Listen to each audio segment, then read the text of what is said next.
Nara భువనేశ్వరిపై deputy CM కొట్టు fire. Nara భువనేశ్వరికి ఇంగిత జ్ఞానం ఉంటే గీతాంజలి చావుకు కారణమైన టీడీపీ సోషల్ మీడియా టీడీపీ నాయకులను నిలదీసిందా? గీతాంజలి కుటుంబాన్ని ఆదుకోవాలనే జ్ఞానం భువనేశ్వరికి లేదు. తండ్రిని వెన్నుపోటు పొడిచిన భర్త చంద్రబాబుని నిలదీయలేదు. నారా భువనేశ్వరికి నిలువెత్తు స్వార్థమే. నారా భువనేశ్వరి గీతాంజలి కుటుంబాన్ని పలకరిస్తే ఐటీడీపీని నడిపిస్తున్న లోకేష్ జైలుకు వెళ్తాడు అని ఎవరూ గీతాంజలి గురించి మాట్లాడలేదు.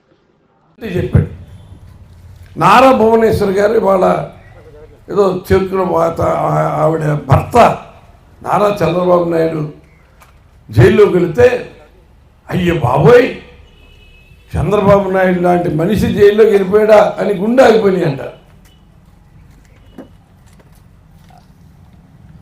ఎవరైనా చంద్రబాబు గురించి ఇంత దుర్మార్గుడు, ఇంత మోసగాడు, నమ్మించి గొంతు కోశాడు, 2014లో ఎన్ని హామీలు ఇచ్చాడు, ఎంత ప్రజలందరినీ మోసం చేశాడని అందరూ తిట్టుకుంటుంటే ఈవిడికేమో అలా కనపడిందంట. ఇవాళ మొన్న ఒక సంఘటన జరిగింది, అందరూ పేపర్లో కూడా చూసాం మనం. ఒక గీతాంజలి అనే అమ్మాయి, ఆవిడికి ఇల్లు వచ్చింది, తెనాలికి దగ్గర అనుకుంటా, తెనాలికి దగ్గర ఇల్లు వచ్చింది, అమ్మఒడి ద్వారా పిల్లల్ని చదివించుకుంటుంది, ఆవిడికి అవసరాల డబ్బులు వచ్చినాయి, అన్ని రకాలుగా కూడా అత్తగారికి మామగారి పెన్షన్లు వస్తున్నాయి, మరి ఆ పిల్లలు చదువుకోవడానికి కాలేజీ ఫీజు కడుతున్నారు. ఇవన్నీ సంతోషంగా ఆవిడ ఒక మీటింగ్ సందర్భంగా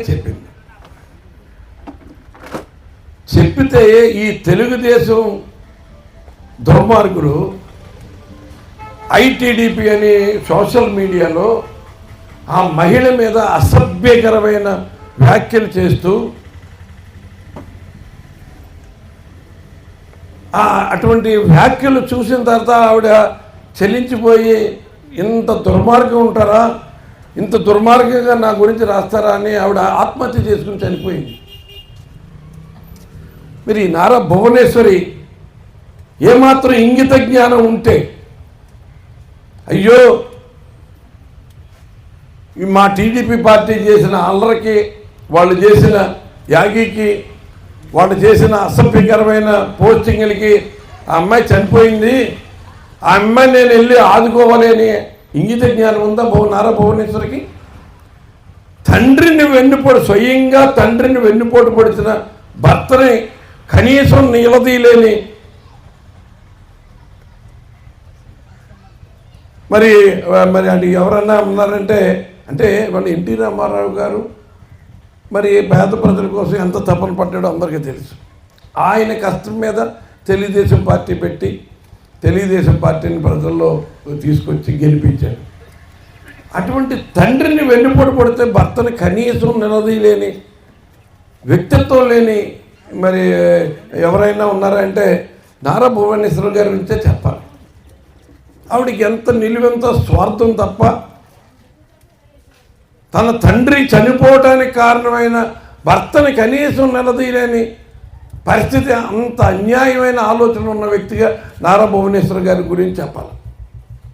మరి ఆవిడ నిజంగా ఇవాళ ఎవరో మామూలుగా చనిపోయాడు, చనిపోయింది ఏదో ఆనాడు రాజశేఖర రెడ్డి గారు ప్రమాదంలో చనిపోయారని, నిజంగా నా కుటుంబానికి ఇంత ఆధారంగా ఉన్నాడు, నా కుటుంబం ఏమైపోద్ది, ఎలా బతకాలని గుండె ఆగిపోయి చనిపోయిన 850 మంది. దానికి ఏదో ఈ తెలుగుదేశం మీడియా వాళ్ళు, ఈ పచ్చ మీడియా వాళ్ళు దానికి చంద్రబాబు నాయుడు జైల్లోకి వెళ్ళారంటే ఎవరు చనిపోయినా సరే పేర్లు రాసి పంపించేశారు. ఏదో రకంగా మనం కూడా ఏదో ఇచ్చినట్టుంటే అందరూ జనంలోకి వెళ్తామని చెప్తే ఇవాళ ఆవిడ తగుదనమ్మా అంట వచ్చింది. మరి ఏదైతే గీతాంజలి అనే ఒక ఆడబిడ్డ ఆవిడ సంతోషంతో ఈ ప్రభుత్వం ద్వారా తను పొందిన లాభాన్ని సంతోషంగా నా కుటుంబం, నా పిల్లలు, నేను, నా భర్త ఎంతో సంతోషంగా ఉన్నానని చెప్పితే అది తట్టుకోలేని ఈ టీడీపీ, ఈ సోషల్ మీడియా, అది నా భువనేశ్వర్ గారి కుమారుడు లోకేష్ దానికి బాధ్యత వహించి చేస్తూ ఉంటాడు. ఆవిడని కనుక పలకరిస్తే ఎక్కడ లోకేష్ని తీసుకెళ్ళి జైల్లో వేస్తారు అని కనీసం ఆ ఊసు కూడా ఎత్తట్లేదు ఆవిడ.